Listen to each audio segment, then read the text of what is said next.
দাঁড়িয়ে রয়েছি কবি শঙ্খ ঘোষের বাড়িতে, যেই বাড়ি এখন তৈরি হয়েছে শঙ্খ ঘোষ সংগ্রহ, অর্থাৎ এই বাড়িতে তৈরি করা হয়েছে লাইব্রেরি এবং আর্কাইভ। আপনারা যদি এই বাড়িতে আসেন তাহলে দেখতে পাবেন এই বাড়ির ভেতরটা প্রথম থেকে শেষ পর্যন্ত সমস্ত জায়গা পুরোটাই বই দিয়ে ভরা, এবং কবির যে সমস্ত প্রয়োজনীয় জিনিসপত্র ছিল, চশমা থেকে শুরু করে পেন, পেন্সিল, সমস্ত কিছু কিন্তু আর্কাইভ করে রাখা হয়েছে। তো চলুন আপনাদেরকে একবার ভিতরে নিয়ে যাব এবং পুরো বাড়িটার একটা ট্যুর দেব আপনাদের।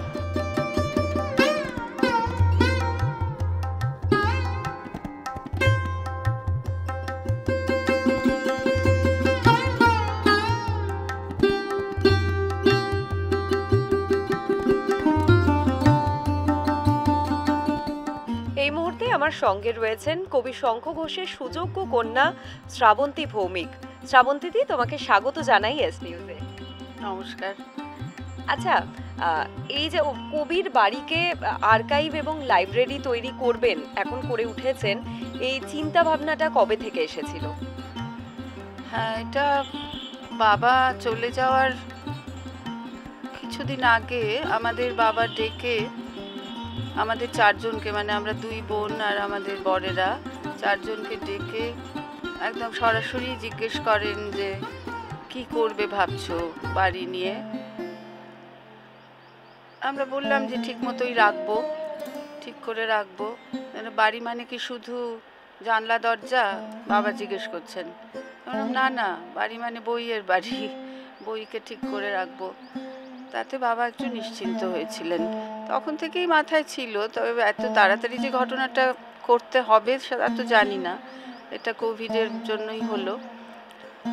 এখন আপনারা সবাই জানেন কি না, মানে আমাদের বাড়িতে এই যে বইপত্র বাবার ছিল, তাছাড়াও একটা ভাড়া বাড়িতে বই রাখতে বাধ্য হয়েছিলেন বাবা। মানে এত বই, আর বাবা কখনো কারো দেওয়া বই ফেলে দিতেন না। মানে খুবই নাম না জানা কবিদের বই, যারা নিজের খরচায় বা খুব কষ্ট করে কাউকে বলে পাবলিশ করেছেন, সেই সমস্ত বই বাবা কিন্তু রেখে দিত। সমস্ত আছে, মানে 50-60 বছরে যা প্রকাশিত হয়েছে, অন্তত বাংলা বই, কবিতার বই তো বটেই, সব আছে। তো সেগুলো সবসময় তো কাজে লাগতো না, ওই রাজারহাটের ভাড়া বাড়িতে সরিয়ে রাখা হতো। এই ভাড়া বাড়িটা আমরা ছেড়ে দিয়ে সমস্ত বই এখানে আনবো ভাবলাম। তখন যেটা দরকার হলো, আপনারা ঘুরে দেখতে পারেন, এই সমস্ত বাড়িটাকেই যা যা দেয়াল আর বাকি ছিল সমস্ত জায়গায় একদম সিলিং পর্যন্ত তাক তৈরি করে ওই বাড়ির বই এনে সাজিয়ে রাখা শুরু হলো। আর এই কাজে সাহায্য করবার জন্য আর স্নেহাশিস পাত্রকে আমরা পাইনি, ওনারও বয়স হয়ে গেছে, করতে চাইলেন না। তখন আমরা একজন কম বয়সী একটি ছেলে, আলাপন মাইতি, ওর সাহায্য পেয়েছি। ওই সমস্ত গুছিয়ে আপনারা দেখলে বুঝতে পারবেন যে কীভাবে বই রাখা হয়েছে।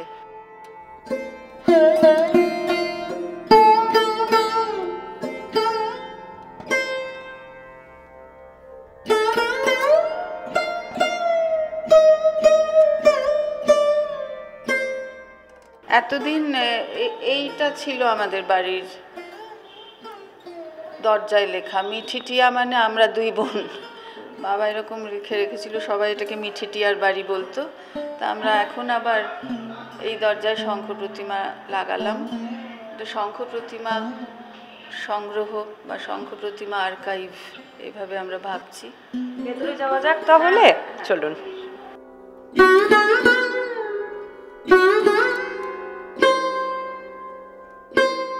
এটা এমনিতে মা বাবার শোয়ার ঘর ছিল, এই ঘরে এই সব তাক তৈরি হয়েছে নতুন করে। এখানে অন্য যা খেলনা পুতুল সাজানোর মার সব ছিল সে সমস্ত এখন আর নেই, আমরা নিয়ে অন্য জায়গায় রেখেছি। এটা মার হাতের লেখা, এনলার্জ করে আমরা বাঁধিয়েছিলাম। একটা অ্যালবামের মধ্যে তুলি দিয়ে মা এইটা লিখেছিল। লাইনগুলো আপনারা চেনেন কি না, এটা বাবার লেখা প্রথম কবিতার বই, দিনগুলি রাতগুলির 4টে লাইন। মাকেই বাবা এই কথাগুলো লিখেছিল। এবং মা আবার অ্যালবামের মধ্যে প্রথম বাবার জন্মদিন বিয়ের পরে তাতে এই কথাগুলো লিখে এই রকমভাবে অ্যালবামটা উপহার দিয়েছিল। আমরা এটাকে বড় করে এনলার্জ করে এটা করেছি। সরি, এই মুহূর্তে আমরা যে ঘরটায় দাঁড়িয়ে রয়েছি এটাই কি তার পড়ার ঘর ছিল? না, এটা বসার ঘর। মানুষজন এলে এইখানে বসতেন। বাবা এই চেয়ারটায় শেষের দিকে বসতো। ওই শক্ত চেয়ারে বসতে বলা হয়েছিল বলে স্পেশালি বানানো হয়েছিল। আর এখানে তো রবিবার প্রচুর লোকজন আসতো, সেটা হয়তো আপনারা জানেন। রবিবারের সভা, আমার বোন ঠাট্টা করে বলতো তোমার রবিবারের সভা, তাই সে তো এই ঘর এখানে হতো। আর এটা বইপত্র তো এরকমই ছিল, মানে বইয়ের তাকগুলো ওই শুধু ওপরের এই দিকের তাক নতুন হয়েছে, আর সব বাবার সময় ছিল এরকমই। এই ঘরটা মোটামুটি এরকমই বই দিয়ে ভর্তি ছিল। তবে তারপরে আবার এই দেয়ালগুলো যা ছিল এই পথের, এইগুলো সব নতুন করে করা হয়েছে।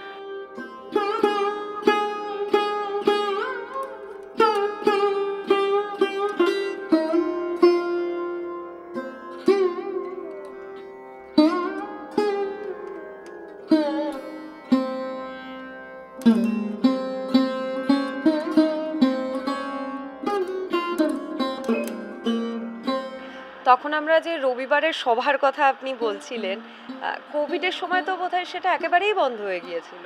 একদমই, এবং সেটা ভীষণ কষ্ট পেয়েছে বাবা লোকজন ছাড়া থাকতে পারে না।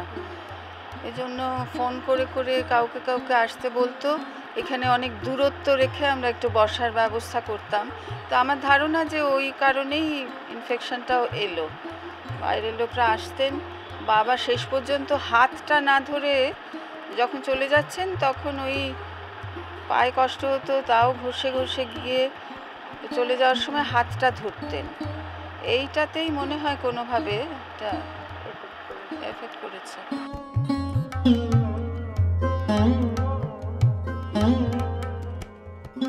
কবির কি আর কোনো অপ্রকাশিত লেখা বা কোনো চিঠি এরকম কিছু কি আর আমরা মানে পেতে পারি? হ্যাঁ হ্যাঁ, অবশ্যই অনেক কাজ বাকি আছে আমাদের।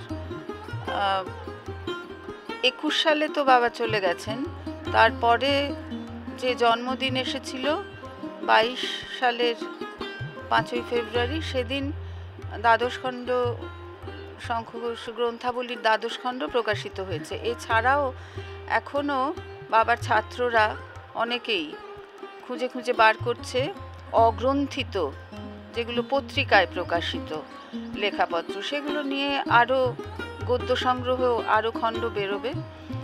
এছাড়া বাবা নিজেই সাজিয়ে রেখে গেছেন এক ট্রাঙ্ক ভর্তি চিঠিপত্র। সে তো খুব গুরুত্বপূর্ণ চিঠিপত্র, সেই সময়ে সেই সময়কালের একটা বিশাল নিদর্শন, যা বাবা পেয়েছেন আর কি। যেসব চিঠি তাদের বাবা যে চিঠিগুলো দিয়েছিলেন সেগুলো যদি পাই আমরা উদ্ধার করবার চেষ্টা করব, কিন্তু যদি না পাই তাহলে বাবার কাছে পাওয়া চিঠি আমাদের কিছু সিরিজ করে বার করতে হবে। এগুলো খুব গুরুত্বপূর্ণ চিঠি।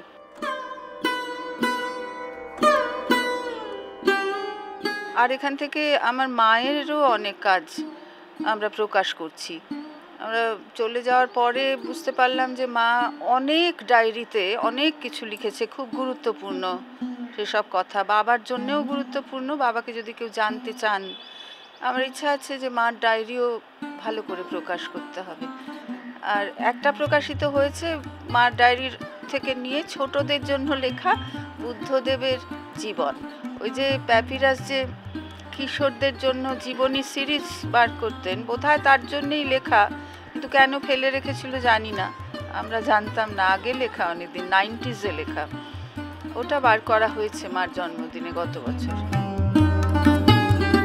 তাহলে এবার আমরা খাবার ঘরের দিকে এগোই। হ্যাঁ, এই খাওয়ার ঘরে তো এই খাওয়ার টেবিল সরিয়ে দিয়ে ওর ওপরে বাবার ব্যবহার করা কিছু জিনিস, বাবা এবং মার ব্যবহৃত জিনিস কিছু রেখেছি। আর এই দেয়ালগুলো তো সব বইয়ে ভর্তি হয়ে গেছে। এগুলো পরে করা? হ্যাঁ, এগুলো সমস্ত পরে করা। বাবার কলম, চশমা, বাবা যেসব পেপার কাটার যা সব টেবিলে থাকতো ব্যবহার করতো, বাবার বোতাম, জামার বোতাম, বাবার লাঠি, আর ওইখানে বাড়িতে পড়া শেষ যে জুতোটা পরতো সেগুলো। আর হাতের লেখা কিছু আমরা ল্যামিনেট করে রেখেছি। এই বাবার তো পার্কিনসন্সের জন্য হাতের লেখার ছোট হয়ে গিয়েছিল, প্রথম দিকের ওই রকম সুন্দর হাতের লেখা ওইখানে আছে। আর এইখানে কি অবস্থা, ওই ইনল্যান্ড লেটার আর এই দুটো চিঠি একই জনকে লেখা, ওটা অনেক আগের, আর এটা শেষ, তাকে লেখা শেষ চিঠি। বাবার এক অনেক পুরনো ছাত্রী আর কি, তারও এখন অনেক বয়স, অনেক অসুস্থ। যাই হোক, এই হয়েছিল লেখার, হাতের লেখার অবস্থা।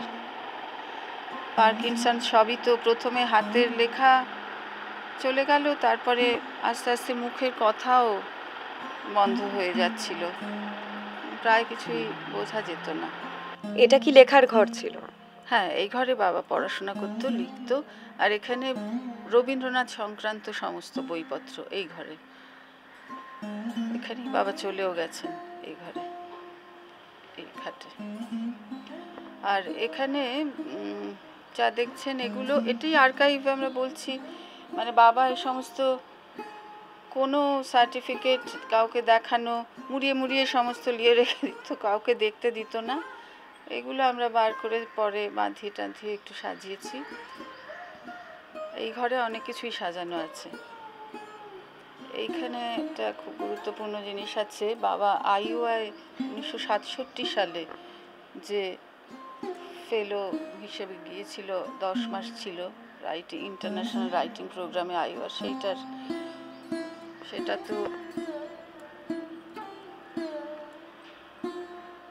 খুব উত্তাল আন্দোলনের সময় অনেকেই পছন্দ করেননি আমেরিকায় যাওয়াটা। আর ওদিকের আলমারিতে আছে জ্ঞানপীঠ পুরস্কার, আরও গুরুত্বপূর্ণ পুরস্কার। কম্পিউটারে কাজ বাবা ঠিক করতে পারতেন না, অনেক চেষ্টা করেছে নাতনিরা শেখানোর, কিন্তু হয়ে ওঠেনি। কিন্তু কম্পিউটারের মধ্যে কিছু বড় করে দেখানো যায় তো, ওই প্রুফ দেখার জন্য, মানে প্রিন্ট আউট নিয়ে স্নেহাশিস ওই বড় করে একটু দিত, তাতে বাবা এখানে বসে বসে দেখতো ঠিক আছে কিনা, বইয়ের কাজটা করতো। আর এই খাটে বই ছড়িয়ে লিখতো, যখন সে ছবি দেখেও থাকতে পারে না, এখন তো মিডিয়ায় সব ঘুরে, এখানে একটা চেয়ার নিয়ে বসে, এই চেয়ারে এইখানে সব বই ছড়িয়ে, এটাই টেবিল বোধহয় ছিল আর কি।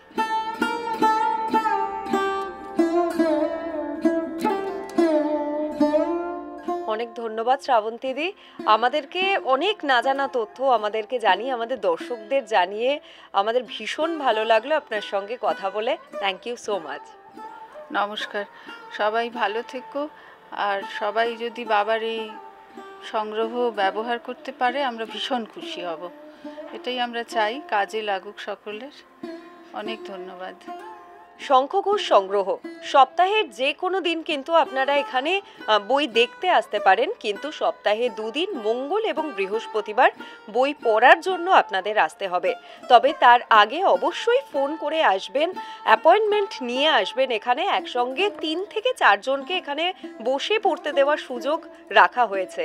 ক্যামেরায় অশোকের সঙ্গে শালিনীর রিপোর্ট, এস নিউজ।